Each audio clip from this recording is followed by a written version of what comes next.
امیدوارم که حالتون خیلی خوب باشه. شده براتون پیش بیاد که بعضی از صداها از نظر شما خیلی آسیب زننده باشه، خیلی آزار دهنده باشه؟ بریم با هم دیگه علتش رو بررسی بکنیم.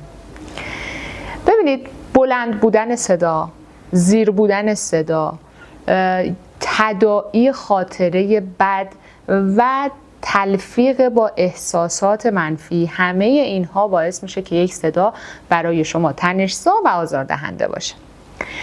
اولین صدایی که میخوایم امروز بررسی بکنیم موسیقیه که در همسایگی شما و همسایتون آهنگ رو زیاد کرده، پارتی برگزار کرده و شما هیچ دسترسی به کم کردن و یا زیاد کردن صدا ندارید.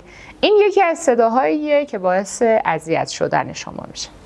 صدای بعدی معمولا صدای سگ وحشی دسته‌بندی میشه. چه صداییه؟ یک صداییه که با ترس، وحشت به شما غالب میشه و شما هیچ درکی از مفهوم طرف انتقال دهنده ندارید. این هم خودش هم باعث ایجاد این صدا برای شما صدای آزاردهنده‌ای باشه.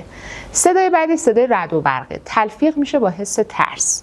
باز هم رعد و برق صدای خیلی بلندی رو ایجاد میکنه و با توجه به اینکه با ترس هم قاطی میشه باعث ایجاد اون حس ناخوشایند شنیداری میشه. مطلب بعدی صدای جیغ بنفشه.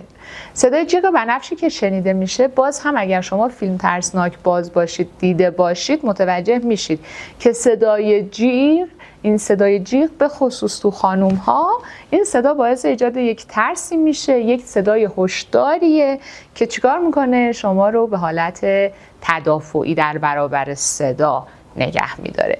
مطلب بعدی کشیدن ناخن روی تخت سیاهه. این رو اومدن بررسی کردن، دیدن یکی از شکارچی های اجداد ما تو زمان باستان این صدا رو تولید میکرده. این هم اومده تو حافظه ژنتیک ما ثبت شده. بنابراین صدای کش جدایی از اون مباحثی که فرکانس بالا داره، صداش بلنده، این بحث ژنتیک رو راجع به این هم کردن. مطلب بعدی هم صدای میکروفونه. باز هم با توجه به اینکه از بلندترین و یکی از تیزترین صداهاست، شما رو خیلی اذیت میکنه. امیدوارم که اطرافتون همیشه مملو از صداهای زیبا باشه. روز شما بخیر.